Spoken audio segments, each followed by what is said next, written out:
We are back, and we are joined now by Bill Deere, Director of the Washington, D.C. Representative Office for UNRWA, the United Nations Relief and Works Agency for Palestinian refugees. Bill, thank you so much for coming on the program today.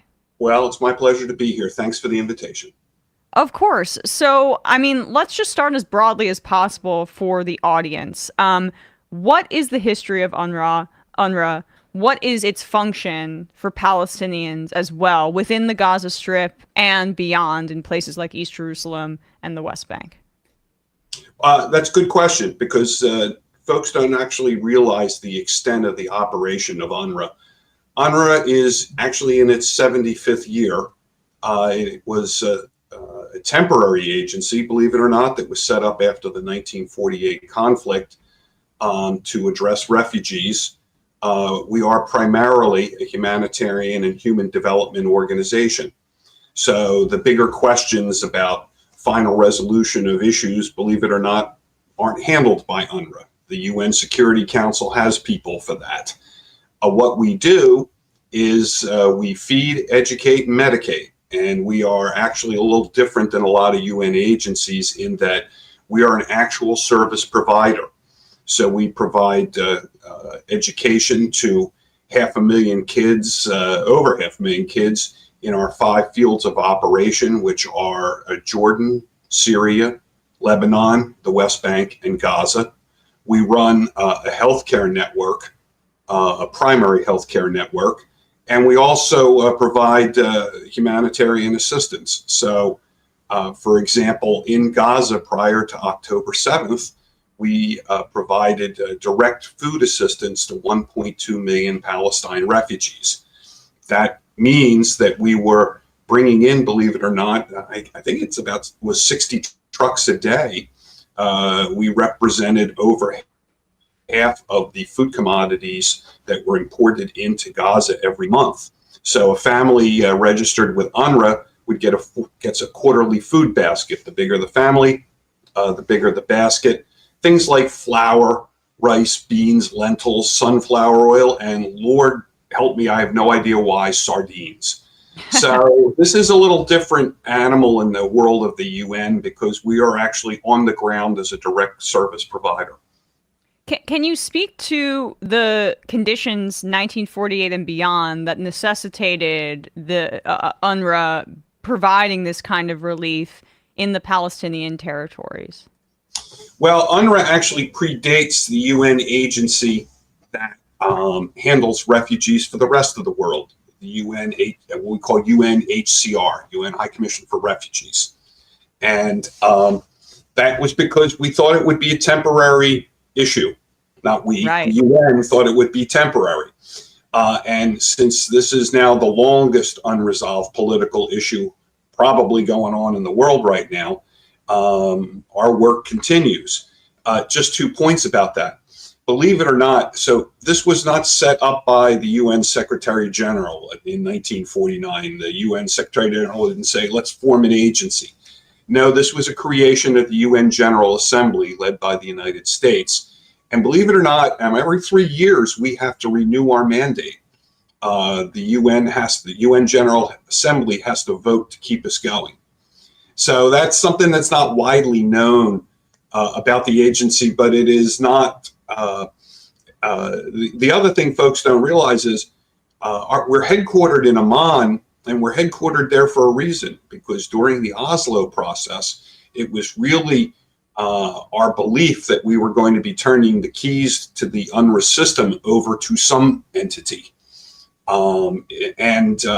So, of course, as the Oslo process ground to a halt, we're in Amman with no one to turn the keys over.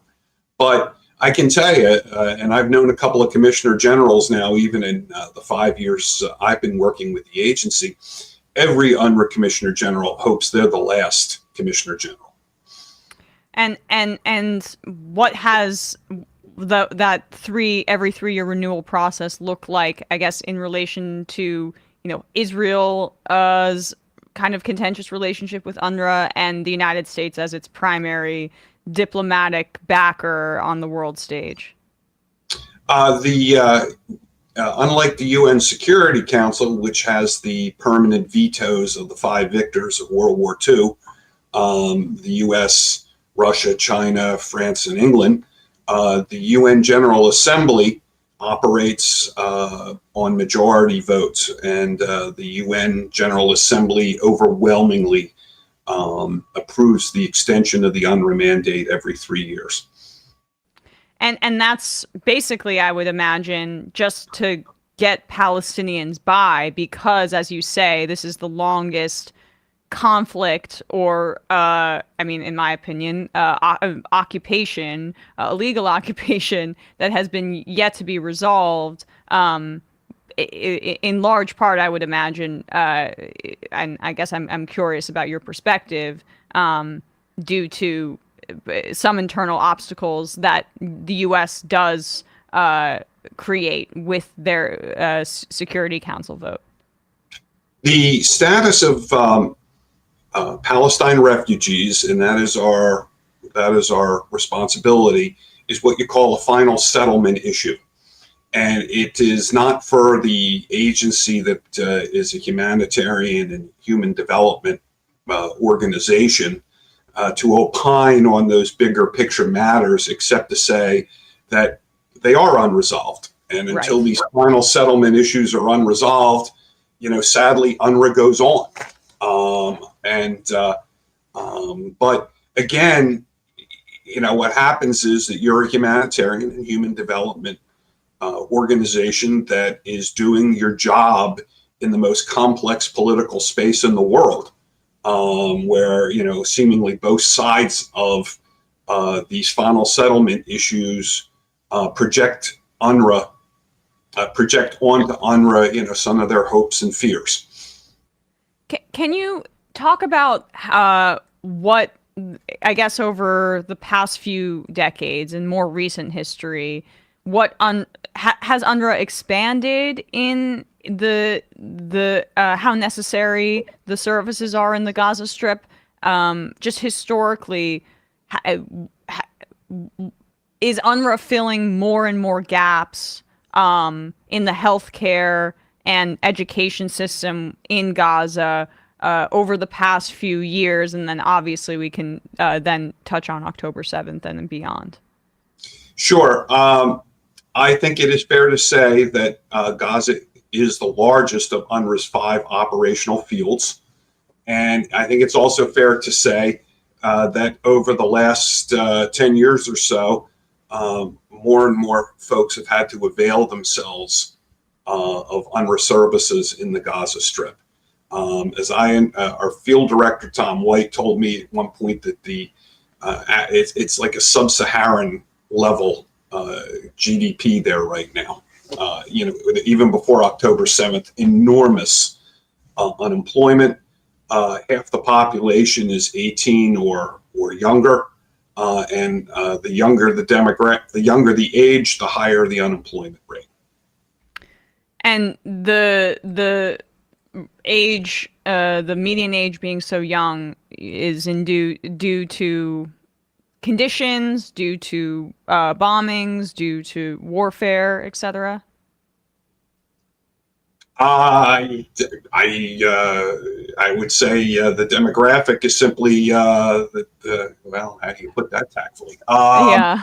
You've put me in a bad position here. I apologize. No, I'm just teasing. Look, the population, it's very difficult to leave Gaza. There are very few job opportunities. It is a very desperate, urban environment. It's like a city the size of Washington being more or less completely isolated. And so I guess we can turn to UNRWA and the international conversation about UNRWA's role post October 7th and beyond.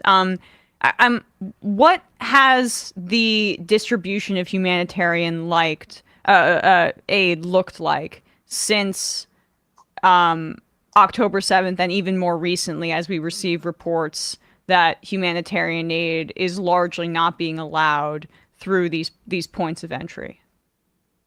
It is it's just a terrible environment right now. First of all, UNRWA has about 3,000 staff working, supplemented by another 2,000 of what we call job creation program folks. They are people who we pay basically $12 a day, and they do what they're told. Whether it's to stand guard in front of a warehouse or move sacks of flour around. But the UNRWA staff, I think, is doing an incredible job under terrible, terrible circumstances. Let me give you an example of why I'm so proud to work for the agency. About 10 days ago, we were informed that we had to evacuate our facilities in the Western Communes. So UNRWA left behind refugee shelters, healthcare centers, warehouses, and we relocated to the coast in what I am told was, to be charitable, dilapidated warehouses and some buildings, and reestablished operations. And within 24 hours, we were back in business, Emma, and had already within a couple days re-registered 184,000 people leaving Western Communes. And why was that particularly important? Was because anybody leaving Western Communes passed through a military checkpoint, and the only thing they could bring with them was a bag or a backpack. So literally at the side of the road by the IDF checkpoint are people's possessions that won't fit in a bag or won't fit in a backpack. That's the kind of work our people are doing every day. It is a difficult environment right now because there are problems bringing in goods at both the Rafah crossing and at Kerem Shalom. You may have seen, for example, the report, the Washington Post, I thought, did a very good report on protesters on the Israeli side at Kerem Shalom. But we also have a dangerous security situation on the Gaza side at the Rafah crossing, where we don't have enough security, and people are, for lack of a better term, so desperate that they're taking things directly off the trucks if the trucks come even to a stop. It's a desperate situation. Not enough. You are correct. Not enough is getting in, and when it does get in, the security, the civil order is basically broken down now, and it's very hard to get the humanitarian aid to where it needs to go. Well, that certainly creates a dangerous situation for workers with UNRWA in multiple ways. In the fact that they are in the midst of a war zone where there has been an indiscriminate bombing campaign on such a small slip of land, as well as the fact that right now a quarter of Gaza's population faces starvation, and so any aid that is coming in, the less than has been allocated that is coming through, as you say, it creates a dangerous situation for those delivering the aid, because people are so desperate. And then, I mean, to return to the beginning of my question, over 100 UNRWA workers have reportedly been killed in Gaza since October 7th. Can you speak about that and the fact that this is such a, I think, underreported tragedy that these UNRWA workers have lost their lives? So the current count, I believe, I'm sad to say, is 158 UNRWA employees. So remember that we had, no, you wouldn't, because I didn't say anything before. Prior to October 7th, we had 13,000 staff working. We ran a very large education system in Gaza. So that's where the majority of the staff were working, was in the education system. So many of the folks, so many of my colleagues that have perished at night in airstrikes, for example. We had, here's how resilient these people are.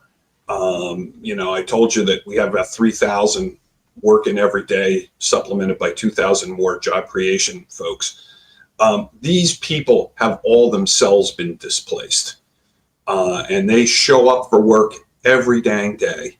We had one where we showcased a poor gentleman living in his car at night and then would get up and go to work the next day at one of the UNRWA shelters. I think for me, one of the most poignant stories was our head of Gaza field has a driver. Well, the gentleman shows up for work one day late at our Rafah logistics base. And of course, our field director is like, of course, don't worry about it. I mean, it's a war zone. Well, it turned out he was late in part because his granddaughter died in an airstrike the night before.